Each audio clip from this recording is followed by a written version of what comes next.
Lõppenud Riigikogu valimiste tagajärjed on meie riigile äärmiselt kahjulikud. Eestis on võimule tõusmas ajaloo kõige vasakpoolsem ja globalistlikum valitsus, mistõttu meie püsimine iseseisva rahvusriigina on sattunud väga suurde ohtu. Peale selle lasub valimistel pettuse kahtlus. Rahvuskonservatiivide kahjustamiseks algatati valimiseelsel nädalal koordineeritud laimukampaania ning e-hääletuse puhul ei ole välistatud tulemuse manipuleerimine Reformierakonna kasuks. Kui ka sinule on vastuvõetamatu see, kuhu me ühiskonnana liigume, siis liitu Eesti Konservatiivse Rahvaerakonnaga. EKRE on eestimeelne, tõe ja õiguse eest võitlev rahvaliikumine, millest on tänaseks saanud parlamendi suurim ja tegusaim opositsioonipartei. Järgnevatel aastatel seisab meil ees raske võitlus. Peame tagama, et valimistel oleks pettus välistatud. Me peame kaitsma oma riiki massiimmigratsiooni, odava võõrtööjõu ning riigi teerullipoliitika eest. Me peame ära hoidma vaikiva ajastu kehtestamise ja rahva vaesumise. Iga meie liige saab anda oma panuse, et Eesti jääks eestlaste rahvuskoduks. Mida rohkem meid on, seda tugevamad me oleme. Erakonnaga liitumise juhendi leiab veebilehelt ekre.ee. Eesti eest. Raadiosaade Räägime asjast. Eesti asjadest nii nagu need on, räägivad Mart ja Martin Helme ning nende huvitavad saatekülalised pühapäeviti kell 11. Loe põnevate teemade kohta rohkem ka uudisteportaalist uueduudised.ee. Tere tulemast kuulama raadiosaadet Räägime asjast. Asjast räägime Tre raadios, Ring FM'is, Ruut FM'is, Kuressaare pereraadios. Meid saab kuulata pühapäeva hommikul kell 11, õhtul on kordus kell 9, internetist saab kuulata siis, kui endale kellaaeg sobib. Oleme stuudios kahekesi Stammid Mart Helme ja mina Martin Helme ja võtame ka saatesse huvitavaid külalisi. Meie teemad on sellised, me kõigepealt räägime siis sel nädalal vastu võetud kirikute ja koguduste seadusest ja sellest, miks EKRE hääletas sellele vastu. Ja seda arutab meiega koos telefonile võetud Varro Vooglaid. Siis me räägime teistest seadustest, mis Riigikogus oli. Meil oli terve tihe nädal. Tegime valitsusele ettepaneku peatada kõik tuulikute arendamised, kuni ei ole tehtud selgeks tervisemõjud. No loomulikult koalitsioon irvitas selle üle ja viskas prügikasti. Siis me tegime ettepaneku kehtestada uuesti pangamaks. Ka see visati prügikasti. Siis me tegime ettepaneku tühistada automaks. Ka see visati prügikasti. Räägime nendest eelnõudest ja meie viimane plokk, välispoliitika plokk ikkagi üritab lahti rääkida, mis siis toimub maailmas nii-öelda kaubandussõja rindel või miks keegi teeb seda, mida ta teeb. Aga kõigepealt siis kirikute koguduste seadus, meil on ühendus nüüd Varro Vooglaiuga, EKRE fraktsiooni liikmega. Tere Varro! Tervist Martin, tervist Mart. No sina pidasid selle eelnõu lugemisel nii esimesel, teisel kui kolmandal lugemisel kõneni, et sul tõenäoliselt une pealt tulevad need argumendid. Kui meil esimene lugemine, sellel lool on tegelikult ju veel taust, meenutame, et esiteks on selle eelnõu siis nii-öelda maaletooja või avalikkusele tooja on Lauri Läänemets, kes siseministrina seda väga usinasti propageeris, aga loomulikult me saame aru, Lauri Läänemets seal mingit enda isiklikku poliitilist agendat peale selle, et ta on usklike ja kirikute ja usuinimeste selline, kõige moraalse vaenlane. Jah, vihkaja, just täpselt inimlikkuse ja headuse vihkaja, nagu punased ikka. Nii et tal tuli see kergelt, aga loomulikult on see süvariigi poolt tehtud algatus. Eesti süvariigi poolt, ütleme siis julgeolekuasutuste poolt lükatud algatus, aga selle taustaks on ju samuti Läänemetsa poolt edendatud, aga siis Riigikogu liikmete poolt algatatud ja vastu võetud deklaratsioonid, mis siin mõistsid hukka erinevaid Venemaa kirikupeade sõnavõttusid, et sellega loodi fooni lihtsalt. Ja ma kohe muidugi ruttan ütlema, et ega mina ei ole siin see, kes tahab kaitsta või õigustada või üldse väga kommenteerida Venemaa kirikupeade sõnavõttusid, sest minu jaoks kogu selle seaduse kõige suurem probleem sellel seadus on 2 suurt probleemi, eks me oleme seda siin saates rääkinud, aga esimene kõige suurem probleem on see, et minu meelest tuleb Eestis ära lõpetada see olukord, kus me silmagi pilgutamata kõik üksmeelselt nõustume, et põhiseadusel võib trampida, piisab, kui sa karjud Putin, Putin, Putin. Et kui sa ütled, et aga Vene kirik ja aga Kirill ja aga Ukraina ja ikkagi Kreml, siis võib meie põhiseadust rikkuda, meie põhiseaduslikke õigusi jalge alla trampida, meie põhiseaduslikke vabadusi piirata, sest et on ju Putin, Putin, Putin karjutud, et selline lähenemine on meil Eestis 3 aastat kestnud, tegelikult me võime ka öelda, et 30 aastat on sellist lähenemist harrastatud, aga viimased 3 aastat on ikka täitsa välja kannatamatu. Ja sellisele lähenemisele ei saa lihtsalt kaasa minna. Ja koguduste kirikute seadus täiesti ilmselgelt ja täiesti räigelt rikub Eesti põhiseadust, eelkõige siis usuvabadust ja ütleme siis kogu seda usuvabaduste nurgakiviks olevate vabaduste paletti, sõnavabadust, kogunemisvabadust, südametunnistusvabadust, et kõike seda ta rikub. Ja põhjendus on ikka see, et Putin, Putin, Putin. Et ma ei ole nõus sellega, sest et teine aspekt kogu selle seaduse juures on see, et kõik need, kes seda seadust õigustasid ja põhjendasid, räigelt valetavad selle Putin, Putin, Putin teemaga. Sest et see, mis on nende nii-öelda põhjendus, neil ei ole nagu peale enda fantaasia või peale enda siis hirmujuttude reaalset empiirilist või praktilist või faktilist toetust tuua sellele, et mida nad teevad, on põhjendatud. Ja nüüd teine siis suur sammas, miks me selle seaduse vastu olime, on ikkagi see, et juba on lahti rullunud, juba ennem seadust rullus lahti, aga juba rullub, nüüd juba hoopis teises võtmes rullub lahti siis see, et me oleme rikkunud selle seaduse vastuvõtmisega suhteid üheaegselt nii Ameerika Ühendriikidega kui Venemaaga. Ja Venemaa on ikkagi väga ähvardava tooni võtnud siin. Pluss me anname nagu suurepärase, lihtsalt täiesti ise anname suurepärase ettekäände siseriiklike rahutuste esile kutsumiseks Eestis. Loomulikult me kõik saame aru, seda dirigeeritakse, orkestreeritakse Venemaalt ja seda tehakse siia tulnud immigrantide või venelaste kätega. Kellel on muidugi pooltel taskus Ukraina pass, sest et nii saab ju igasuguseid sotsiaalabisid paremini kätte.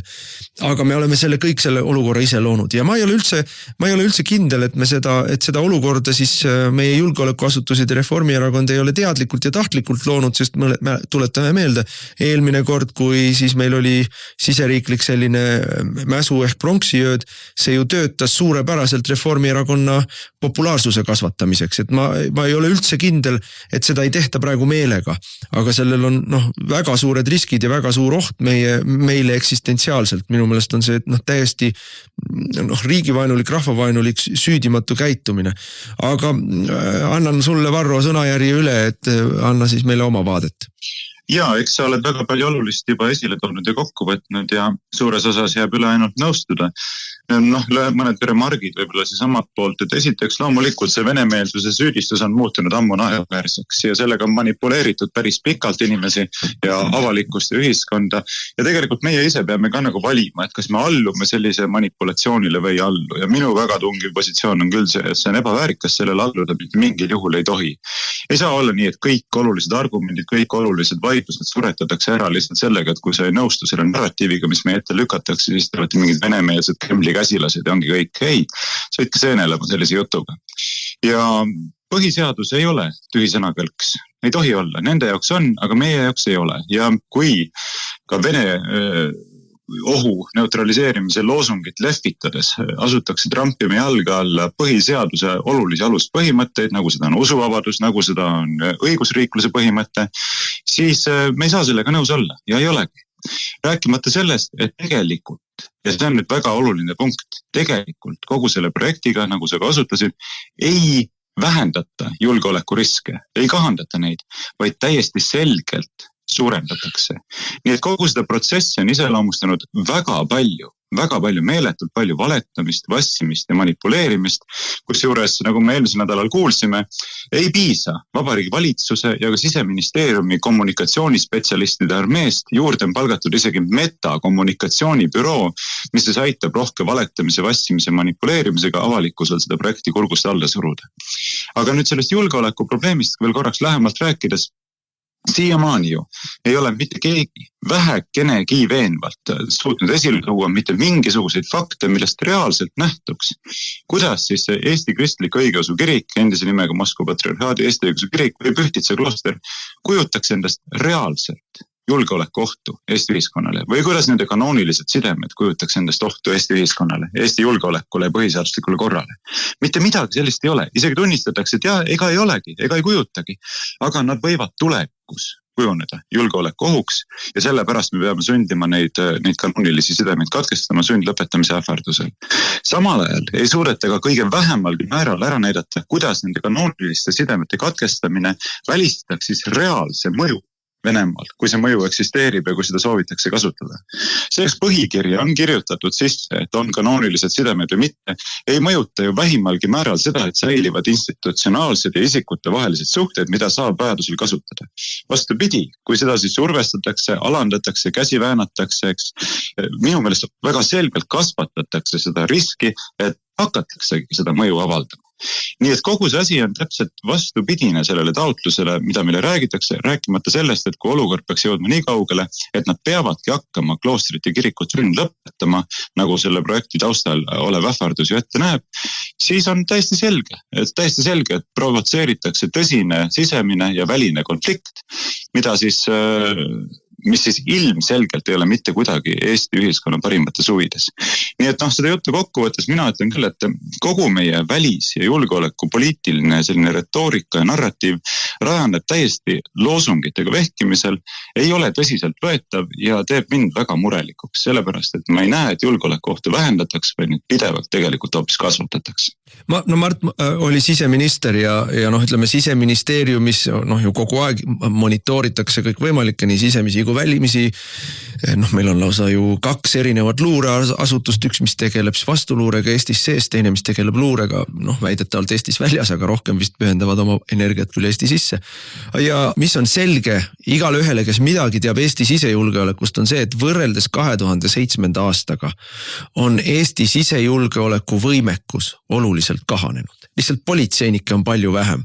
Nii et ma ei tea, kui palju need numbrid on siin paremaks läinud või pigem ikkagi halvemaks läinud, aga ütleme sellise teoreetilise uue pronksiööga, mida siis minu arusaamist mööda või minu kahtlustust mööda tegelikult mõned inimesed lausa innukalt tahaksid meile siin, et paneme siis kutsume, nii nagu siukene keskmise madalalaubalisem turvamees ikka käitub, et arusaamatus tuleb ajada konfliktiks ja konflikt tuleb lahendada jõuga. Et siis on hea rahulik pärast, et minu arusaamist mööda me ei ole võimelised seda lahendama jõuga. Mis sina vaatad, Mart? Ja olukord on läinud muidugi kehvemaks ja nüüd räägitakse siis kõva häälega ka sellest, millest meie ju omal ajal rääkisime, see on siis selle nii-öelda sisekaitsereservi loomine, millega ma alustasin ja mille jaoks me eraldasime ju ka oma valitsuses natukene raha. Nii et mingit varustust juba hakati tellima, mina ei tea, kaugele see asi lõpuks jõudis, kui Porto Franco täiesti olematu kaasusega meie valitsus pikali joosti ja meid võimult kõrvaldati. Jälle oli suur julgeolekuoht, aga see kiriku küsimus on nüüd selles mõttes väga mitmekihiline. Loomulikult me ei tule toime. Kui Pühtitsa kloostri kaitsele tõuseb tuhandeid ja tuhandeid inimesi Ida-Virumaal. Ida-Virumaa rahvastik on kuskil 40 natuke peale 1000 inimest, kellest siis üle poole, ütleme, mitte päris 2/3, aga on ikkagi venelased. Tuhandeid nii või teisiti, ega siis gastroleerijaid võib minna ka ju Tallinnast ja kuskilt mujalt sinna appi ja loomulikult on Venemaa sellisel juhul selle ette valmistanud. Ta on saatnud sinna oma brigadirid, ta on saatnud sinna oma GRU ohvitserid, kes kogu seda asja dirigeerivad. Loomulikult on mingisugused üksused Venemaal teisel pool piiri valmis pandud, mis operatsiooni korras võivad piiri ületada ja näiteks Pühtitsa kloostri ja seda ümbritseva territooriumi nii-öelda Vene Föderatsiooni kaitse alla võtta, kuna see on ju tarkade Eesti poliitikute poolt Mart Laari juhtimisel antud ära patriarhi otsealluvusse. Ärme unustame seda, et Mart Laari juhitud valitsus 2000. aastate algul andsid Nevski katedraali ja Pühtitsa kloostri Moskva patriarhaadi otsealluvusse. Nii et puht juriidiliselt võttes võib Moskva öelda, et ma tulen oma territooriumi kaitsma. Ma tulen küll oma kanoonilist territooriumi kaitsma, aga see on ikkagi minu territoorium, need on minu inimesed ja meil on see seadustesse kirjutatud, et me oleme kohustatud ka piiri taga oma inimesi kaitsma. Nii et me loome siin sõna otses mõttes kuldkandikul, kanname Venemaale ette praegu võimaluse jõuga sekkuda meie siseasjadesse, olgu siis kas 5. kolonni abil, aga võib-olla ka juba otseselt Vene Föderatsiooni relvajõudude kaasamisega ja me ei ole võimelised seda tõrjuma. Me ei ole lihtsalt võimelised seda tõrjuma ja siis hakatakse meile esitama ultimatiivseid nõudmisi, mida soovitavad meie nii-öelda lääne sõbrad ja NATO liitlased meil arvesse võtta ja rahuldada. No aga siin tulebki 2 asja mängu. Esimene asi on see, et mitte ainult me ei ole loonud ise andnud ja ju Kremli pressiesindajad ja kes kõik on seal, Maria Sakharovad on juba ju väga-väga teravalt reageerinud ja ei saa öelda, et nad kuidagi laest võtaks oma etteheiteid või süüdistusi, et me oleme ikka ise andnud neile praegu. Aga samal ajal me oleme ise norinud tüli Ameerika Ühendriikidega, sest Ameerika Ühendriigid on väga selgelt öelnud, et usuvabaduse küsimus, kristlaste kaitsmise küsimus on nende administratsiooni, Trumpi administratsiooni välispoliitiline prioriteet. Samal ajal meil räägivad kõik julgeolekueksperdid, kõik välispoliitika eksperdid, kõik globalistlikud, et ei tea küll, kuidas see asi hakkab nüüd edaspidi minema, et Trumpi välispoliitika on selline, et me ei või kindlad olla, et nad tegelikult tulevad Euroopale appi, kui midagi juhtub. No ei või kindlad olla, siis igaks juhuks veel ajame nad veel rohkem endast eemale, eks ole. Aga ma võin öelda kindlasti, et nad ei tulegi appi. See, et nad on teatanud põhimõtteliselt, et nad viivad suure osa oma vägedest Euroopast ära. See on ju Trumpi poolne preventiivne samm selleks, et Euroopal takistada sekkumist Ukraina konflikti ja Venemaaga sõtta astumist. See on põhimõtteliselt ju üsna selgelt maha pandud märk. Tahate sõdida, sõdige, aga ilma meieta. Ja teine asi, mida me oleme julgeoleku valdkonnas teinud, 2007. aastal oli Eesti riik, kust oli ütleme siis alates 90ndate esimesest poolest saadik oli toimunud negatiivne migratsioon Venemaa suunas. Ehk Eestist lahkus igal aastal venelasi. No suured arvud olid seal 90ndate keskel ja esimeses pooles koos venevägede lahkumisega 10 000 inimesed aastas lahkusid ja siia poole peaaegu kedagi ei tulnud. Aga kogu 90ndate oli see negatiivne ja ka veel nullindate alguses oli see rändesaldo Venemaa suunas meie võrreldes negatiivne ja need olid loomulikult etnilised venelased, kes Eestist ära läksid ja asemele sealt neid ei tulnud. Nüüd alates, ütleme siis kusagil 2010ndatest aastatest on see rändesaldo olnud kogu aeg positiivne Venemaal. Need ei ole venelased, kes olid siin 91. aastal, kelle kohta me siin kõik teame neid lugusid, kuidas sündisid siin ja on juba teist põlvkonda siin ja hea küll, ei räägi hästi eesti keelt, aga ikkagi teist kodumaad neil ei ole. Ei. Eestis on kuskil 50-60 000 Vene kodanikku, kes on siia saabunud viimase 10 aasta jooksul või natuke rohkema jooksul. Ja nüüd sellele nendel ei ole siin mingit juuri. Nad lihtsalt tulid, said siia, siin on ikkagi lääs, kodumaale lähedal lääs. Küll on nende hulgas aga Vene nii-öelda liberaale, kes usinalt sekkuvad meie siseasjadesse, kritiseerivad meie sisepoliitikat, kritiseerivad loomulikult EKRE-t, kritiseerivad Helmeid, teavad täpselt, mismoodi Euroopa-meelselt Eestis asja peab ajama, nii et see Venemaale meelt mööda oleks. Et see võrgustik, see GRU, FSB, ma ei tea, mis Vene luurete võrgustik on siin ehitatud üles selle viimase, see jäänuk, mis oli nõukogude ajast, see on vana ja see on välja surnud ja ka mingil määral neutraliseeritud, aga peale on arendatud ju uus. Nii, aga uus laine, mis tuli, on ikkagi Kaja Kallase ajal avatud piirid ida suunas, mis oli siis 2022, kui Euroopa Liit otsustas ja Eesti innukalt seda ka veel tagant tõukas, et kõigile, kes Ukrainast tuleb, peab andma pagulase staatuse ja Eestisse on saabunud üle 150 000 inimese Ukraina passiga. Suurem osa neist, absoluutne enamus neist on Ida-Ukrainast. Sealt, kus on lahingud, Donbassid, Luhanskid, need kõik piirkonnad seal Krimmid ja need olid ju kõige venestatumad piirkonnad Ukraina Ukrainas nagunii või kõige venestunumad piirkonnad, ükskõik kuidas me ütleme, sealne absoluutne enamus sealsest elanikkonnast oli venekeelne ja ei tohi ka ära unustada põhimõtteliselt ka venemeelne. Ja loomulikult olid neil taskus korraga nii Ukraina pass kui Vene pass, kui tont teab veel mis pass ja Ukraina passi sai osta ka suvaline venelane väikese raha eest. Ärme unusta ka seda ära, et nii-öelda Ukraina pagulased, kes Eestisse saabusid, suurem osa on saabunud üle Eesti Vene piiri. Üle Eesti Vene piiri, et kuda nad siis sinna Venemaale sattusid, no kõiki nüüd küll ära ei ole küüditatud. Nad ikkagi olidki nii-öelda Venemaaga seotud, venemeelsed, venekeelsed ja siis tulid nad Eestisse ja meie Avasüli võtsime vastu, maksame neile kinni üüriraha, maksame neile kinni tervishoiu, anname neile tasuta koolikoha, nimetame seda eestikeelse hariduse edendamiseks, aga nad on tegelikult Putini-meelsed inimesed või Kremli-meelsed inimesed, nad on selles infoväljas ja mis nüüd põhiline, ärme unusta, nemad käivad Vene õigeusu kirikus. Nemad käivad Vene õigeusu kirikus. Ja nüüd, olles nad siia niimoodi Avasüli vastu võtnud massiliselt, neid on siia jäänud üle 100 000, ehkki valitsuse statistika ütleb, et ainult 65 000. Ainult. Aga tegelikult on neid siia jäänud ja 65 000 ei ole väike number mõne aasta jooksul.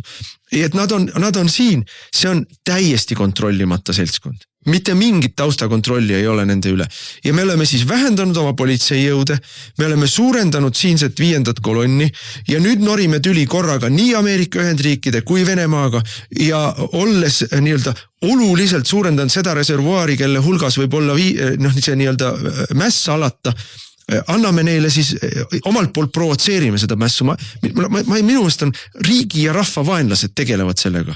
Ei no tegelevadki, see on nukuvalitsus. Varro, kohe annan sulle ka sõna, ma tahan, et sa räägid oma kirjast, mille sa saatsid presidendile ja ka sellest, missugused siirded sellel seadusel on nüüd meie teistele usukogukondadele. Aga ma ühe repliigi teen veel.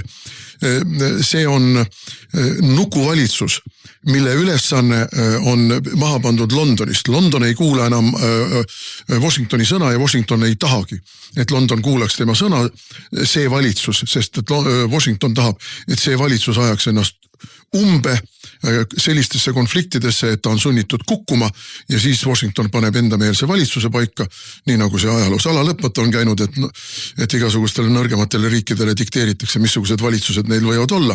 Aga London on praegu dikteerinud, missugune valitsus meil võib olla, sest me oleme Balti riikides Londoni nii-öelda nukuvalitsused. Selle üheks kinnituseks muidu on see, et nii-öelda tahtekoalitsioon, kes on valmis vägesid saatma Ukrainasse, sellesse kuuluvad Prantsusmaa, Inglismaa ja 3 Balti riiki. Sellega on kõik öeldud. Sellega on kõik öeldud. Meil Balti riikides iseseisvaid valitsusi ei ole. Ja nüüd nendele iseseisvatele jutumärkides valitsustele on tehtud ülesandeks tekitada olukord, kus on trikslile vajutades võimalik Venemaaga sõjalist konflikti provotseerida. Ja sellega seoses tuletan ma meelde veel ühte eelnõud, veel ühte seadust, mida me menetlesime sel nädalal Riigikogus. See on see, et Eesti võttis vastu seaduse täienduse paranduse, millega me võime kasutada jõudu Läänemerel seilavate laevade kontrolli alla võtmiseks kuni nende põhja laskmiseni välja. Rõhutan, kuni nende põhja laskmiseni välja. No kujutame nüüd ette, et Vene niinimetatud varilaevastiku tanker sõidab meil siin Soome lahes. Me anname talle korralduse, et ta laseks meil pardale tulla, ta keeldub sellest. Me anname korralduse, et me võtame ta puksiiri ja toome sadamasse. Nad keelduvad sellest, mis me siis teeme? Laseme selle naftat täis tankeri põhja või? Kas te aru saate ka inimesed, missuguse hullumeelse sõjapropagandani ja sõja õhutamiseni ja sõjale ettekäänete leidmiseni on Eestis jõutud? Kusjuures meil ei ole ju peale paari pähklikoore laevu, mis oleksid võimeline isegi meretaluvusega kõrgema lainega merele minna, rääkimata sellest, et nad seal mõne Vene sõjalaeva, mis võib-olla tuleb kaitsma mõnda rahvusvahelistes vetes seilavat laeva, et me need põhja laseksime. Aga ettekääne on vaja, kusjuures Venemaa on selle kohta öelnud. Selline asi on nende seisukohast sõjakuulutus ja nad ei jäta sellele reageerimata. Nii et kuldkandikul jälle kanname Venemaale ette võimaluse võtta kasutusele jõud, millele meil ei ole mitte midagi vastu panna. Sa panid näpu muidugi nüüd väga olulise probleemi peale ja siin oleks palju, mida omalt pooltki ja meile kommenteeriks. Ma saan aru, et selleks praegust hetkel eriti aega ei ole.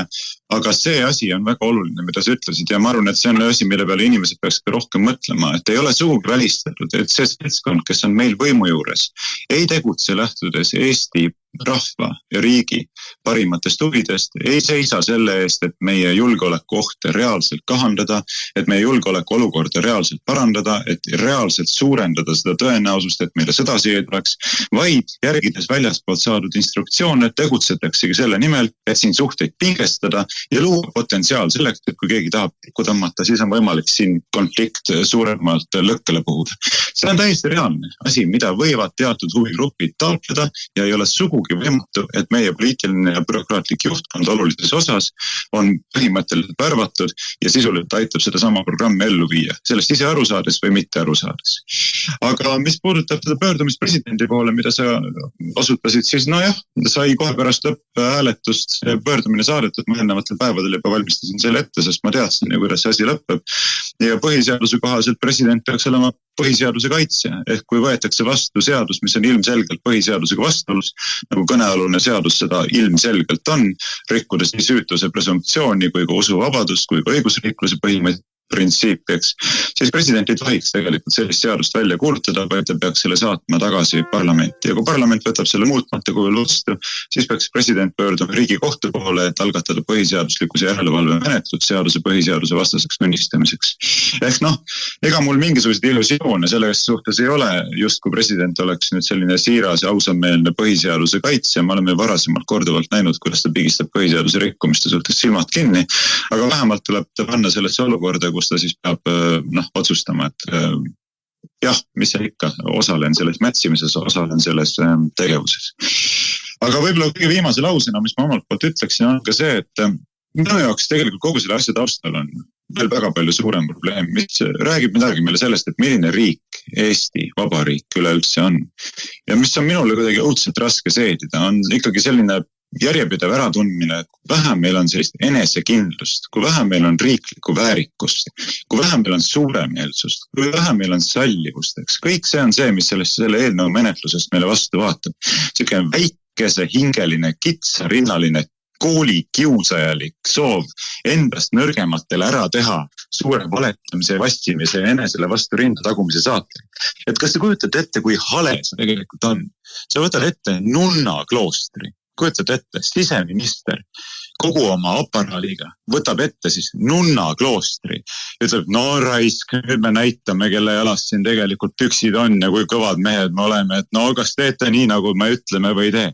See on hale.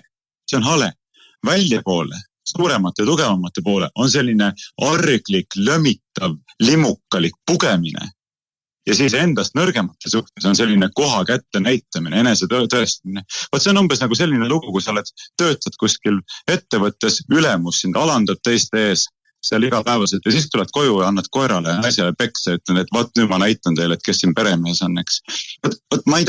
Mina ei taha sellist Eesti Vabariiki. Ma tahan Eesti Vabariiki, millest nähtuks riiklik väärikus. Riikliku väärikuse lahutamatuks osaks peab olema suuremeelsus, suure hingelisus ja sallivus seal hulgas. Nii et ja enesekindlus. Tegelikult me räägime siin konkreetsetest probleemidest, aga seal taustal on veel väga palju suurem ja filosoofilisem probleem. Aga seal on ka see, et see ei puuduta ainult nunnasid, nii nagu ma ka mitmele ajakirjanikule ütlesin, et ärge rääkige mulle mingist Vene kirikust, see puudutab ka minu kodukirikut, Luteri kirikut, see puudutab sinu kodukirikut, katoliiklikku kirikut, sest et ta ei tee vahet nendel kirikutel, ta võtab endale õiguse, selle seadusega võetakse õiguse ükskõik millisesse ka vabakogudusse tulla kohale, lüüa jalaga uks lahti, öelda, seda te ei või siin kantslis õpetada, selliseid sisemisi struktuure teil ei või olla, selliseid välissuhteid teil ei või olla, nii et ta kohtleb kõiki niimoodi. Aga veelgi enam, see tegelikult puudutab ka Eesti Konservatiivset Rahvaerakonda ja SAPTK-d, sellepärast, et kui meil võtab maad selline totalitaarne riigikäsitlus ja totalitaarse riigikäsitluse tuumaks on see, et riik ei tunnista mingisuguseid piire seonduvalt sellega, kuhu maanid tohib tungida või kuhu maanid, kust maalt edasi enam ei tohi tungida, siis ta võib öelda igale organisatsioonile lõppkokkuvõttes niimoodi, nagu praegu öeldakse Pühtitsa kloostrile ja Eesti Kristlikule Õigeusu Kirikule. Jah, te ei ole teinud midagi ebaseaduslikku, jah, te ei ole teinud reaalselt mitte midagi sellist, mis kujutaks endast päriselt ohtu Eesti Vabariigi julgeolekule ja põhiseaduslikule korrale, aga me siiski ähvardame teid sundlõpetamisega sellepärast, et te võite kujuneda ohuks põhiseaduslikule korrale ja julgeolekule. Ja vaata, sellise süüdistuse eest ei saa ennast mitte keegi tegelikult kaitsta. Ma ei saa kaitsta ennast süüdistuse eest seonduvalt sellega, mida ma võin tulevikus teha, eks ole. Ja vaat, kui selline asi läheb läbi, kinnistub ja laieneb, siis me tegelikult mitte keegi ei saa ennast turvaliselt tunda. Nii on, Varro, aitäh sulle, et sa meiega rääkisid ja soovime ikka jõudu ja me peame nüüd saatega edasi minema. Ja aitäh teile ka, kuulmiseni. Raadiosaade Räägime asjast. Eesti asjadest nii nagu need on, räägivad Mart ja Martin Helme ning nende huvitavad saatekülalised pühapäeviti kell 11. Loe põnevate teemade kohta rohkem ka uudisteportaalist uueduudised.ee. Jätkame saadet, saate nimi on Räägime asjast räägivad nüüd edasi, siin stuudios istuvad Mart Helme ja mina Martin Helme ja võtame veel mõned eelnõud ette, mis Riigikogus olid. Ma võib-olla esile tõstaksin tuuliku eelnõud, mis oli, see oli siis ettepaneku tegemine Vabariigi Valitsusele peatada kõik tuuliku arendamised nii maal kui merel, kuni ei ole välja töötatud metodoloogiat, millega hinnata ja ära tehtud hindamised siis keskkonnale, muuhulgas siis inimeste ja loomade tervisele, sest üha rohkem on tõestust selle kohta, et see nii-öelda tuulikulabade undamine ja ka valguse vilkumine mõjub inimeste tervisele halvasti, mõjub ka loomade tervisele halvasti. Just lugesin uuringut, mis näitab, et linnud, mis pesitsevad suurte tuulikute läheduses, nende lindude munad ei haudu välja. See on 10 kordades kõrgem protsent neid munasid, kus tibud välja ei haudu, võrreldes siis tavaolukorraga. Ja me teame, et kalad ei käi kudemas meretuuleparkide ümbruses ja me teame, et on terve hulk inimesi, kes reaalsete tervisevaevustega kurdavad. Ja ma tõin ka esile seal, siis kui meil oli siin küsimuste voor ja lõpuks kõnevoor, et Needsamad peavoolu teadlased ja peavoolu kommentaatorid, siis kui 10 aastat tagasi või 8 aastat tagasi oli selline asi, suur uudis nagu Havanna sündroom, kus siis nagu üsna kiiresti tuvastati, et Vene luure kasutas helirelva Ameerika diplomaatide või ka lääne diplomaatide vastu ja selle helirelva mõju oli siis see, et inimestel olid lakkamatud peavalud, iiveldused, ka nina verejooksud ja teadlased, unetus ja teadlased tuvastasid, tehti suur teadlaste paneel, tuvastasidki, et see nii-öelda helilained mõjuvad ajurakkudele, aju hallollusele ja seljaaju hallollusele ja närvisidemetele. Väga tervist kahjustavalt, et siis kõik teadsid, et ahah, nii on, siis võis sellest rääkida, sest et süüdi olid venelased, siis võib ju kõik me usume kohe, siis ei ole vaja hakata tõestama, et midagi on valesti. Ja nüüd osad on isegi samad teadlased, kes ütlevad, kui tuulikute puhul ei, seda asja ei ole, see pole võimalik. Ausalt öeldes vahkviha tuleb peale, kui seal mingisugused Irja Lutsarid ja muud inimesed oma pseudoteaduslikud targutusega räägivad, hakkavad meile seal seletama, kuidas nemad teavad, kuidas detsibelli mõõta ja kas meie üldse teame, mis asi on detsibell. Ausalt öeldes, keda huvitab, et see on nii vaikne, et ei kuulegi seda. Tead, mikrolaine ahi on ka vaikne, me ei kuule seda. Pane käsi mikrolaine ahju sisse, vaata, kuidas meeldib. Või kiiritus ei tee üldse mingit häält. Ja alguses ei saa arugi, et kiiritus midagi teeb, alles pärast saad surma. Et see mürk on ka väga vaikne. Mürgi söömine ei tee üldse mingit heli. Et nii lolli jutu, see on targad inimesed, kes ajavad lolli jutu, ajavad mind vihale. Aga see ei ole lollus, millest nad lähtuvad, see on korruptsioon. See on ideoloogiline ja aineline korruptsioon. Ja ma sellised inimesi nimetan intelligentseteks idiootideks. Ja neid on Eestis oigu palju. Üks intelligentne idioot, kes juhib Tallinna linna, teadis rääkida, kuidas Valges majas pidi hullumaja olema. See liitlassuhteid muidugi ei kahjusta. See ei ole retooriline probleem. Ja see ei ole halb retoorika ega mitte midagi. Valges majas on hullumaja. Seda räägib inimene, kes on väidetavalt väga hästi hea hariduse saanud ja üldse elus edukas ja mida kõike. Et need inimesed on intelligentsed idioodid ja see haridussüsteem, mis on muidugi omaette teema, nüüd on ju välja tulnud ka see, et tegelikult ei ole üldse inimestel vaja eksamitel mingit pingutust teha, et null tulemusega saab ka edasi. Milleks me siis mingid eksamid teeme? Miks me üldse koolis käime? Töid kirjutame? Miks me üldse koolis? Anname siis kohe esimeses klassis juba gümnaasiumi lõputunnistuse kätte. Aitab, mida me lollitame siin? Et no, selline süsteem produtseeribki neid nii-öelda intelligentseid idioote, kes arvavad, et neil on mingid teadmised ja mingid haridused, mida neil tegelikkuses ei ole. Aga tagasi tulles selle tuulikute teema juurde, siis just lugesin siin reede hommikul, et Andres Sutt on siis teatanud, et on ambitsiooni kõvasti alla tõmmanud, et nüüd on aasta 2030 nende kohustuste täitmiseks, mis puutuvad siis taastuvenergeetikale üleminekut, vähemalt 400 tuulikut vaja. Siin tuulikutest rääkides on üks väga oluline detail, mis on ikka ja uuesti vaja inimestele üle rääkida. Need ei ole need tuulikud, mida te näete Saaremaale sõites Virtsus. Need ei ole need tuulikud, mida te näete Narva sõites Narva maantee ääres. Need on 2 korda suuremad. 3 korda suuremad. Need on 250-300 meetrit kõrged. Need on tohutult võimsamad. Need tekitavad tohutult rohkem seda mürasaastet, seda valgussaastet, aga ka seda müstilist infraheli. Ja infraheli ei ole väljamõeldis. See ei ole väljamõeldis, mille on kuskilt mingi linnalegendina käibele lasknud tuulikute vastased. See on reaalselt eksisteeriv maapinnas, ma ei tea, esemete kaudu, mille kõige kaudu leviv, ma ei tea, nano vibratsioon, mis mõjutab 10 kilomeetrite kaugusel nendest tuulikuparkidest olevat elusloodust. Kui keegi tuleb rääkima sellest, kuidas seda heli ei ole ja see ei mõjuta ja tähendab,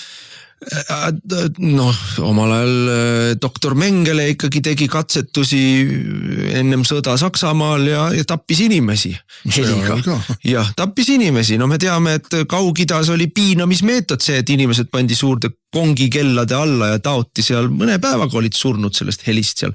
Et ei surnud nälga ega janust. Aga veelgi enam, ma tulen uuesti selle juurde, et me kõik teame, et mikrolaine ahjus ilma väga suure valju helita lähevad asjad soojaks. Popcorn läheb plaks ja plaks puruks, lõhki suureks. Et me kõik teame, et kiiritus, mis on ju ka laine, eks ole, ka tapab ära inimesi. Et me kõik teame, kuidas raadiot on võimalik, telekat on võimalik, ja helis, ütleme siis see laine spekter või laine pikkus, tal on erinevad mõjud. Nii et tulla rääkima, et seda pole, vaata mina ütleks selle kohta niimoodi, et jah, meil ei pruugi olla täpset arusaamist, kuidas ta mõjub, sest et seda ei ole piisavalt palju uuritud. Aga meil on olemas empiiriline tõestust sellele, et ta mõjub ja meil on olemas empiiriline, faktiline tõestus sellele, et ta mõjub negatiivselt. Ja nüüd tulla ütlema, et see on väljamõeldis või me ei hooli sellest või meid ei huvita see, sest et meil on miljardid saada ja kõik, kes sellest räägivad, on vandenõuteoreetikud ja pange hõbepaberi müts pähe ja küll läheb paremaks. On süüdimatu inimeste, 10 000 inimeste tervise või sadade, oleneb kui palju neid ehitada ja kuhu ehitada ja kuidas ehitada või kui suured ehitada, sest et mida suurem, seda koledam see mõju on. Et on inimeste tervise riskimisega. Et meil siin ju tuletame meelde, milline hullumeelne kisa oli, kui Tartusse taheti teha tselluloositehas, eks ole. Pool Eestit pidi mürgituse tõttu ära peaaegu et surema. Meile räägivad need samad kliimafanaatikud, Hanah Lahe võttis sõna seal Riigikogu arutelul, et aga põlevkivi toss ja CO on inimtervisele palju ohtlikum kui see heli. Ei ole, Hanahine, ei ole, sest et meil on ainult üks väike tehas, või ütleme 2 väikest tehast Ida-Virumaal, väikesel territooriumil ja sealtki ei tule mingit erilist tossu, et Virumaa õhupuhtus on Euroopa tipus ikkagi. Ja CO2 ei ole üldse mitte mingi mürk. Kui oleks, siis me ei tohiks ju kihisevat Coca-Colat juua. Aga see on iga inimese kodus. Et me ei näe, keegi me ei näe Narva jaamasid. Kui sa just seal tööl ei käi või seal naabruses ei ela mõnisada inimest kokku. Aga need tuulikud hakkavad igal pool olema ja ma rõhutan, see on veel eraldi aspekt ju raha aspektist. Et see kõik on kohutavalt kallis niikuinii ja selle tõttu tuleb sellele vastu olla niikuinii, aga sellele lisandub tervise aspekt. No jaa, Hanah Lahe kohta ma ütlen, et vaene segadus saatud lapsukene, kellel ei ole elukogemust, kes on sattunud Noh, kes on sattunud valimiste võltsimise tulemusena selle koha peale, kus ta on ja kujutab ette, et ta nüüd siis parandab maailma. Noh, ta ei ole ainus, no me oleme siin Greta Thunbergi näinud, eks ole. Ei no ega Irja Lutsar parem ei ole sõnum, et... aga see ei muuda reaalset olukorda, see ei muuda füüsikaseadusi, see ei muuda planeedi ökosüsteeme, et keegi arvab, et Narva elektrijaamades põlevkivist elektri tootmine hävitab planeedi. No tulge maa peale. Ja selle nii-öelda välja mõeldud ohu likvideerimiseks siis et reaalsete inimeste tervist ollakse valmis kahjustama üle terve Eesti. Aga üks asi, ennem siin sissejuhatuses unustasime mainida, meil oli ju veel üks täpselt selline eelnõu, mida meil siin välja mõeldud probleemide lahendajad lahendavad. Jürgen Ligi tuli meile sookvoote kehtestama ja Jürgen Ligi jälle tegemist on, kuidas me nüüd ütleme, tegemist on sügavalt haige inimesega. See, mismoodi ta ennast üleval peab, see, mismoodi ta suhtleb Riigikoguga, see, mis juttu ta suust välja ajab, see, kuidas ta solvab, lämiseb, ülbitseb, valetab, lihtsalt valetab. Ja loomulikult on kogu aeg käes Putini ja Kremli kaart. Putini ja Kremli kaart, kõik on putinistid, kõik on Kremli käsilased, kõik esindavad mingisugust Kremli narratiivi. No see on haige. No välja arvatud ainult muidugi tema, kes ta istus sel ajal rahandusministri ametis, kus Eestis pesti läbi kõige suuremad summad Vene ja Ukraina musta raha. Aga selle sookvootide seadusega nad on ju nüüd oma haige, kurja ideoloogia lõksu kukkunud, et enam ei räägita naistest ja meestest. Ei ole enam naistele vaja teha sookvooti ja loomulikult ei tehta sookvooti näiteks tee-ehituses, et meil peab olema nii ja nii palju naisi, kes asfaltit panevad. Loomulikult ei tehta sookvooti näiteks isegi mitte koolis, et meil pooled peavad olema meesõpetajad ja pooled tohivad olla naisõpetajad. Et keegi ei lähe nõudma sookvooti nõudepesijatele, vaid ikka ettevõtete juhatusse on vaja sookvooti, Riigikogusse on vaja sookvooti, ikka kõrgepalgalistele on vaja sookvooti. Aga see ei ole enam naised ja mehed ka, see on alaesindatud sugu. Ja ma küsisin ka Jürgen Ligilt, et kuule, mõni nädal tagasi või mõni kuu tagasi, ma ei mäleta enam peast, oli siin sinu kaaslane kolleeg valitsusest, Kristina Kallas seisis seal samas puldis ja ütles, et on olemas teaduslik konsensus ja sina, Jürgen, usud teadust oma jutu järgi, et on rohkem kui 20 sugu olemas. Et rääkige mulle ära, kuidas siis mahub 20 sugu, keda kõiki on 40% juhatuses või nõukogus. Et kuidas need 20 sugu 40%-ga läbi korrutud, mina saan 800%, et kuidas mahub 800% ära 100% sisse? Ei, ja selle peale ta lihtsalt hakkas loomulikult sõimama mind või solvama. Aga järgmisel päeval, kui see teisipäeval oli see sookvootide asi, siis järgmisel päeval oli ta meil ju Riigikogu infotunnis, kus Anti Poolamets küsis talt küsimuse sellest, miks ta kogu aeg halvendab Eesti-USA suhteid, sõimates ropult Ameerika Ühendriikide tänast valitsust ja valitsusliikmeid. No selle peale sai lihtsalt jälle sõimata, lihtsalt solvata, lihtsalt lämises seal. Ei ole retoorika, ei ole Reformierakonna retoorika, ei häiri, ei Delfit, ei ERR-i, ei ühtegi punaprofessorit, ei ühtegi teatriinimest, keegi ei erutu sellest, et Jürgen Ligi lihtsalt lagastab, lihtsalt pritsib verbaalset soppa igale poole. See ei sega kedagi, see ei sega Reformierakonna liikmeid, kedagi ei häiri, see ei ole mingit retoorilist probleemi. No sugude juurde tagasi tulles korduvalt küsisime ju, seaduses on tegelikult kirjas see, et selle seaduse mitte täitmisel ehk siis sookvootide mingisuguste tasakaalude või tribuliste nimekirjade või mis iganes nime me kõigele sellele anname. Mitte täitmise korral on ette nähtud ettevõtetele sanktsioonid. Ei, tema väidab, et sanktsioone ei ole. Aga mis siis on, mis siia seadusse on kirjutatud? Aga see on karistus. Aga karistus ei ole sanktsioon või? No ühesõnaga, inimene peksab täiesti selget segast seal Riigikogu kõnepuldis. Ja muidugi, mis on masendav? Kui varmalt on ala lõpmata küll Toomas Kivimägi, küll Lauri Hussar valmis tegema märkusi, kui meie midagi natukenegi teravamat ütleme, et jäägem soliidseteks, jäägem viisakuse piiridesse ja mitte mingit reageeringut, kui on Kristen Michal seal mingit tatti pritsimas või on Ligi või keegi kolmas, Nendele on kõik lubatud. Ei noh, parim näide sellest, mismoodi siis see nii-öelda debatt käib. Ma võtsin küsimuse Jürgen Ligile, ütlesin Jürgen, ei ole lubatud valitsuse liikmel puldist Riigikogule valetada. Et sa ennem oled korduvalt öelnud, ei ole karistusi, kui te siis ei tegele nende tribuliste nimekirjadega või vähem esindatud soo jõuga panemisega, et karistust ei ole, aga see on ju vale, ära valeta. On karistus, loen talle paragrahvi ette, nii ja niisugustel juhtudel 300 trahviühikut ja nii ja niisugustel juhtudel kuni 400 000 eurot. 400 000 eurot firmale, kui sa ei pane vähem esindatud sugu, me ei räägi naisest, see võib olla transsooline, see võib olla vulasooline, või ma ei tea, neid sugusid, nagu me kõik teame, tänasel päeval iga päev mõeldakse mõni uus välja ja see seadus ju motiveerib uut sugu välja mõtlema, jalaga ust lahti lööma, ütlema, ma tahan nõukogusse, kui te mind ei pane nõukogusse, saate 400 000 trahvi. See seadus ju motiveerib seda, inimesed ärkavad hommikul üles väga huvitava uue sooga ja lähevad, ütlevad, nüüd ma pean nõukogusse saama. Et ära valeta, et ei ole karistust, on küll karistus, selle peale ta vastab. Nüüd läks küll käest ära, sa süüdis, et sina valetad, et mina valetan. Mida sa siukse inimesega teed? No jalgest kinni peaga vastu seina lödiš, nagu öeldesse.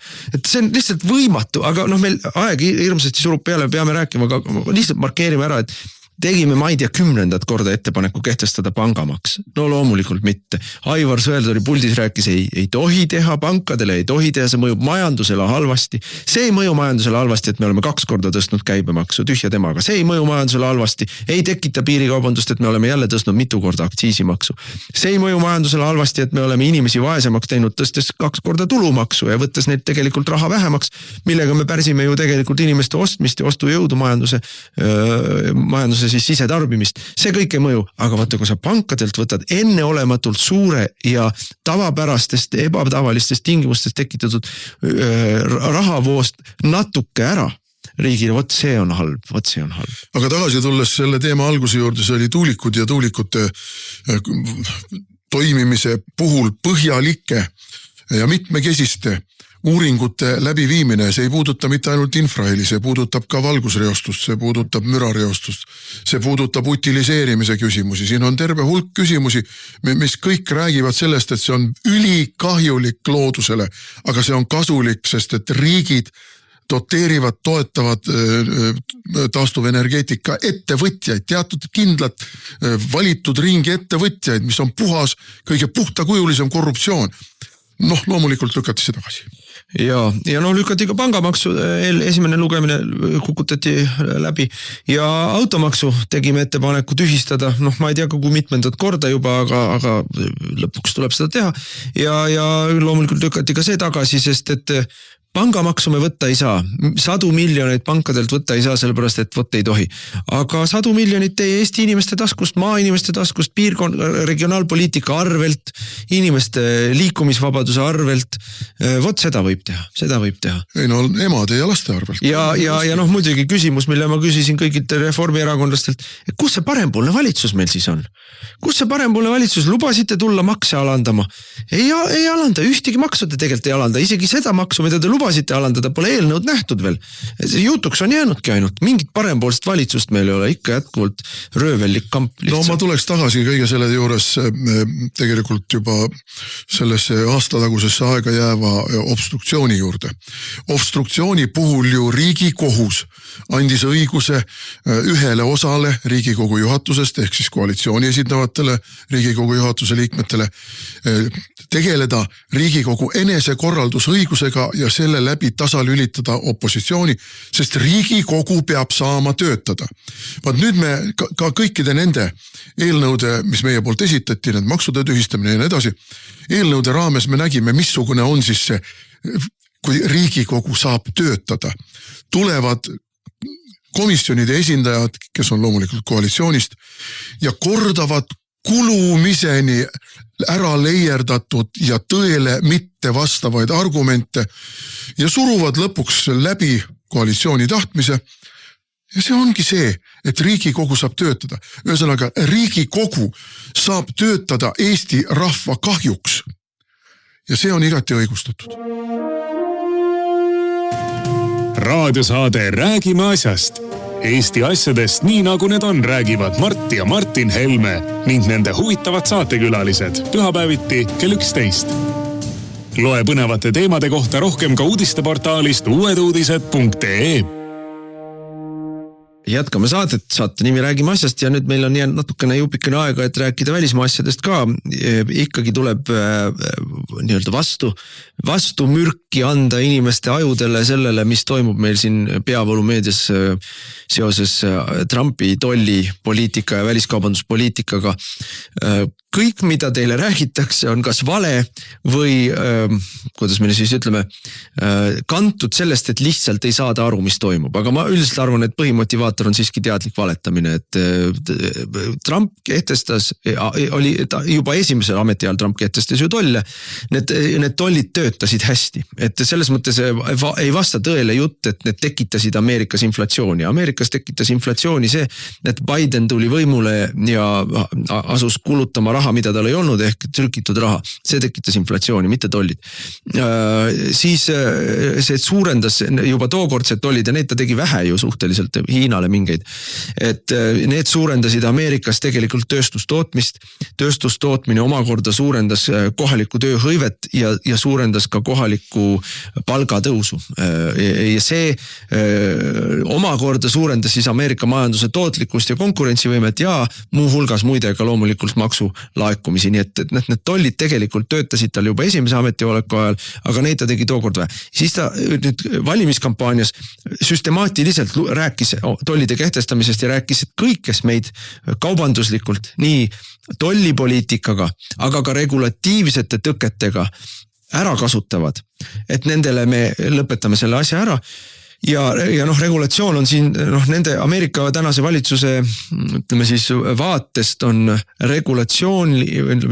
regulatiivsed barjäärid võrdsustatud kaubanduslike ehk tollibarjääridega, et kui Euroopa ikkagi paneb tollimaksud Ameerika autodele, siis see on üks viis, kuidas Ameerika autod hoida Euroopa turult ära. Aga kui eurooplased ütlevad ka, et seda värvi tulesid ei või olla või selle kujuga tulesid ei või olla või selliseid turvavöösid ei või olla, nagu teil on, või ma ei tea, seal need tehnilisi erinevaid nõudmisi, mida nad esitavad, on must miljon. Ja kui te ei tee oma Ameerika autosid samasuguseks, nagu on Euroopa autod, mis ongi ju point, miks me tahame Ameerika autosid osta, on see, et nad on teistsugused. Et siis te meie turule ei saa. Ja ameeriklased ka seda peavad oma turu kaitsmiseks ja selle vastu on.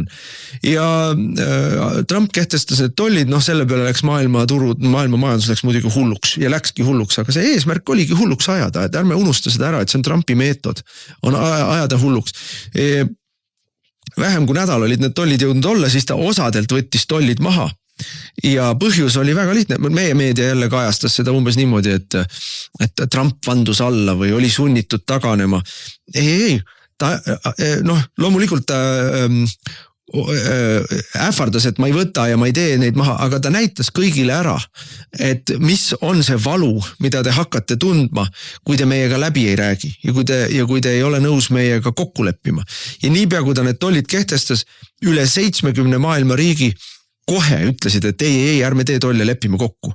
Ja siis ta ütles, okei, teeme 93 kuuks, 90 päevaks, teeme pausi, selle aja jooksul, see on ka nagu väga hea ajaraam, et kui hakkab mingi lolli mängimine, venitamine, mingi lõputu kooskõlastamine ja tehnilised arutelud, et siis 90 päeva pärast saate jälle kirve vastu pead. Ma arvan, et järgnevatel kuudel ta teeb väga paljude riikidega või majandusaladega teeb ära endale soodsad või ameerikalastele siis soodsad kaubanduskokkulepped. Ja ta praegu jättis Hiinale tollid, väga kõrged tollid alles, sest et Hiina oligi tema põhisihtmärk, aga praegu nad tõesti võtsid need tollid tagasi osaliselt. Ja põhjus, miks nad seda tegid, ei olnud mitte see, et aktsiaturud langema hakkasid, see oli neil sisse arvestatud. Ja ei olnud ka mitte see, et dollar langema hakkas, see oli neil ka sisse arvestatud ja selle pealt see oli neil see, mida nad lootsid saavutada, sest dollari langemine soodustab Ameerika eksporti ja vähendab Ameerika kaubandusdefitsiiti. See, miks nad siis tollidele pausi tegid, olid see, et hiinlased kättemaksuks, nii hiinlased kui ilmselt ka eurooplased kättemaksuks siis tollide vastu hakkasid kiirkorras müüma Ameerika välisvõlga välisvõlga ja see ajas Ameerika välisvõla intressi ülesse ja intressi langus oli tegelikult üks eesmärke, mis nende tollide kehtestamisel oli. Et nad olid arvestanud siis niimoodi, et kui nad kehtestavad tollid ja sunnivad investoreid tulema Ameerikasse ja tekitavad turgudel kaost, siis Ameerika võlakirjad on ikkagi kõige turvalisem koht, kuhu oma raha parkida ajal, kui valitseb suur segadus, ütleme siis turud hüppavad üles-alla, on volatiilsed, nagu öeldakse. Et sellisel juhul hakatakse oma raha paigutama turvalises huvides Ameerika võlakirjadesse ja Ameerika võlakirja hind läheb alla ja see soodustab siis Ameerika eelarve defitsiidi vähendamist, et nad peavad vähem maksma intressi oma väga-väga suurelt riigivõlad. Aga kuna hiinlased eelkõige, aga mõned teised suured investorid ka hakkasid vastupidiselt Ameerika dollaris olevat võlga müüma, siis võlahind läks üles ja see oli ka üks põhjus, miks nad selle pausi tegid. No meie propaganda mängib ju selle peale, et inimesed, kes ei ole spetsialistid, ei tunne kogu seda tegelikult väga keerukat mehaanikat ja mõtlevad selles valdkonnas, heal juhul ühe ajukurruga. Neelavadki selle propaganda alla ja kujutavad ette, et see moment, mis praegu on, see ongi nüüd lõppmoment ja nüüd siit enam nagu midagi edasi ei toimu. Tegelikkus on vastupidi. See on üks vaheetapp. Trump ja Ameerika tervikuna on maha märkinud pikaajalise majandus ja tegelikult ka välispoliitilise ja sõjalise strateegia vähemalt 4 aasta peale.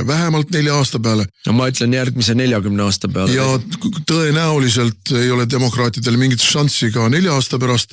Kas Trump tuleb veel uuesti presidendiks? Seda mul on raske öelda, eks tal juba natuke aastaid ka on. Aga J.D. Vance on väga palju lubav tegelane ja ameeriklased kavatsevad pikema perspektiivi jooksul maailma täielikult ümber kujundada. See on see deglobaliseerumine, mida ta on ka lubanud ja meile see kõik sobib, sest et ütleme ausalt, meil siin kõik absoluutselt hullumiseni huilgavad. Et globaalne, reeglitepõhine globaalne maailmakord on lagunemas. Jah, ongi lagunemas, seda lammutatakse, aga ärme unusta, reeglitepõhine globaalne maailmakord on see, mis on toonud meile massiimmigratsiooni. Reeglitepõhine globaalne maailmakord on toonud kaasa meile erinevad sõjad. Nii Lähis-Idas kui ka praegu Ukrainas on tegelikult ju see nii-öelda reeglitepärase maailmakorra eksportimine oli see, mis on selle üks põhjuseid olnud, sõja üks põhjuseid. Reeglitepõhine maailmakord on see, mis meile teeb rohepööret, neid samasid tuulikuid. Reeglitepõhine maailmakord on see, globaalne maailmakord on see, mis on meil toonud homoabielud. See on kõik see. Reeglitepõhine maailmakord on see, mis on meile toonud 20+ erinevat sugu ja räägib meile mitmekesisus, rikastab meid, hävitab rahvusriike. Reeglitepõhine maailmakord viib Eesti rahva ja riigi kadumiseni. Nii et selle reeglitepõhilise maailmakorra asendamine suveräänsete riikidega, mis omakorda moodustavad regionaalsed plokid, on igal juhul parem asi. Meile see sobib, meile rahvuslastele, patriootidele, konservatiividele see sobib.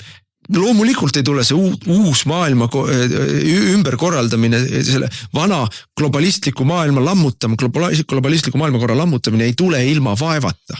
Need samad turgude kõikumised ja kõik see on selle hind. Ega Nõukogude Liidu lagunemine ka ei tulnud ilma vaevata.